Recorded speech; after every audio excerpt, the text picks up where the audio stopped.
Hello everybody, well today I'm going to show you this Lockwood Anti-Alloy 3540 flip bolt deadlock mortise lock.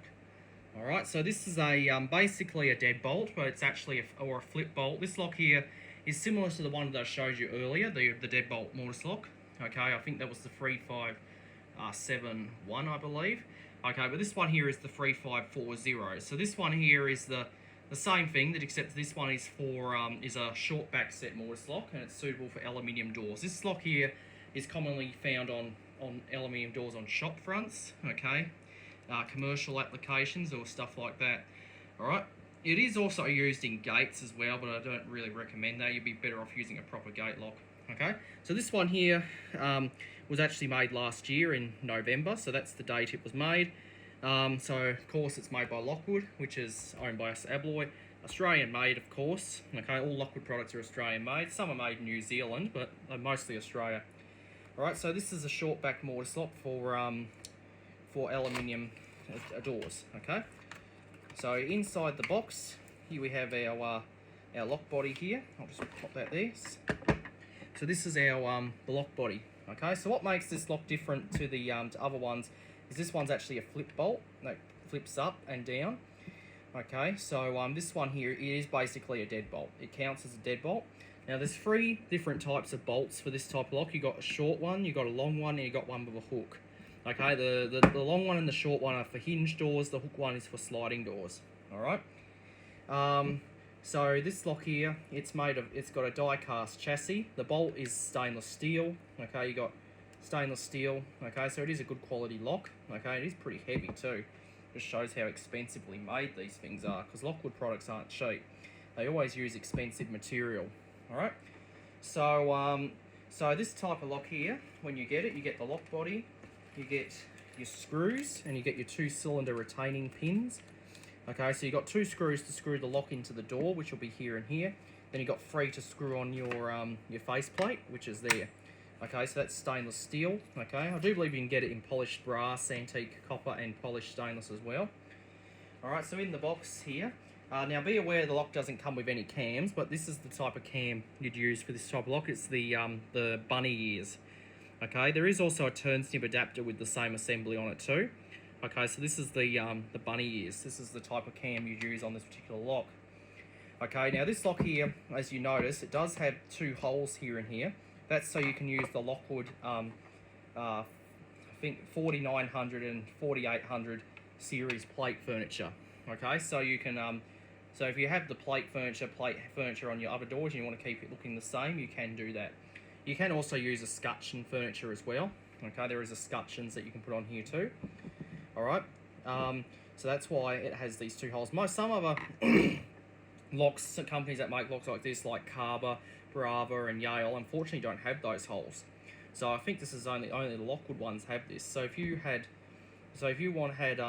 were changing a standard handle set with like a 3772 or something to a deadbolt, and you had a Brava or a Carver lock, you'll most likely need to drill a couple of holes through the chassis, because you're going to need to put plate furniture on to cover up those holes where the handles used to be.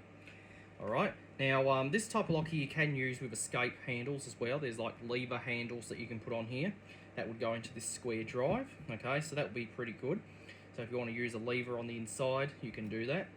Okay, or a turn snip, you can use a turn snip cylinder like this, or you can use just the plate with the turn snip, which I think was the 4906. I think that's the part number. Alright, so I'll just put this, what I'm going to do is I'm going to put this rabbit ear cam on here, on this cylinder, and I'm going to show you how this lock works. So you just need to pop the cam on the back, like so. Okay, then you just tighten up the 2 screws. Now this is basically a cylinder with a turn snip, but basically it would simulate a type of cylinder that this lock would use. This type of lock uses a standard 570 cylinder, which is an oval cylinder. Okay, which is quite good, because this lock is compatible with restricted keying as well. Okay, and you'll see that in a lot of shops. Okay, they tend to use restricted key systems. Okay, you can also get high security systems like MT5, Multi-Lock, Bi-Lock, Galaxy, Alloy, and all that. So if you want to make the lock high security, you can do that. Okay, so there's your cam. okay? You got to do them 2 screws up tight, okay? All right, so to operate this lock, okay, you need to turn the snib, depending on which side of the lock you're on, okay? To operate it from this side, which I believe is, which will be probably left hand, you need to turn the snib, I think, anti-clockwise. Yep. Okay, so now the bolt has projected out. Okay, so that's your bolt right there. Okay, and it is dead, so you can't push this down. So what that means is there was a gap here. Nobody can get a flat, you can't get a flat piece of metal in there and push it down because it is a dead bolt. Okay, it's solid, it becomes solid when it's locked. Okay, so so this lock here cannot be shimmed open. Okay, so you got a stainless steel bolt. Now this bolt does have this cutout here. That's because there's a screw here in there. That screw is designed to project out the back of the chassis and attach up against the door to give it extra strength. Okay, so so that's how that works. To unlock, you simply put the cylinder in, you turn the snib this way, which is clockwise, and it will retract the bolt. From this side, you do the opposite. To lock, you need to turn it clockwise. To unlock, you turn it anti-clockwise. All right, so pretty simple. Okay, and when you, as you can see, that square drive there will move as well. I'll just quickly show you that. Sorry, my hand's in the way. So when the turns, that square drive turns, and that will drive the handle on the inside. All right. So the face plate basically just goes over the top like that, and then you put your 3 screws in. Okay, and that's all you see from the side of the door. All right. Now, when you install this type of lock, you want to have this bolt in this locked position so you can hold the bolt. You put it into the door, you tilt it. So this part here goes in first, then you lift it up and stick your finger through the cylinder hole so you don't drop it. Okay, then what you do is you put your 2 screws here and here. Okay, so 2 screws here and here, and that will hold the lock in the door. Okay, then what you do is you put your cylinders in. Okay, you put your cylinder in like so.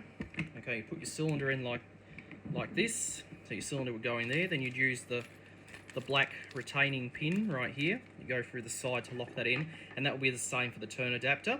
Now the retaining pins that come with this are actually black. Most of the time they're stainless, or grey, but this one comes with black pins.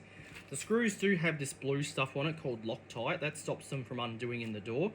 Because what can happen with some locks, if those didn't have that, they would undo and the faceplate would actually fall off, or the lock could come loose in the door. Okay, and that can be a real problem. All right. So very good lock, very solid, made by Lockwood. Okay, there is other companies that make locks like this, like you got Carver, you got the Brava ones, you got Yale, and I think Leggy make a lock probably. Okay, so I do know that Carbine have a lock called the Acrobat, which is quite interesting because it has interchangeable bolts and it uses very interesting features. Okay, so that's the Carbine Acrobat, but this is the Lockwood one. I think this is probably the most common flip bolt lock that we use in Australia and New Zealand. Okay, so to identify a Lockwood, you just simply look at the faceplate. It says Lockwood has the alloy on there. You'll know it's a Lockwood. Okay, so in the box you do get your instructions on how to install the lock. Okay, so these are your instructions here. I'll just quickly show you them. Okay, so there's your instructions there. Okay, there is different types of turns, like you got a lever escape turn knob. Okay, you got your standard cylinder turn, which would be this right here. Okay, and that's your escape lever. Okay, that would go on the inside. This is the standard furniture. Okay, so that's the standard furniture. So from the outside you need the plate with the cylinder hole. From the inside you need either a plate with a turn snip or a plate with the lever handle. Okay, to suit the lock. All right.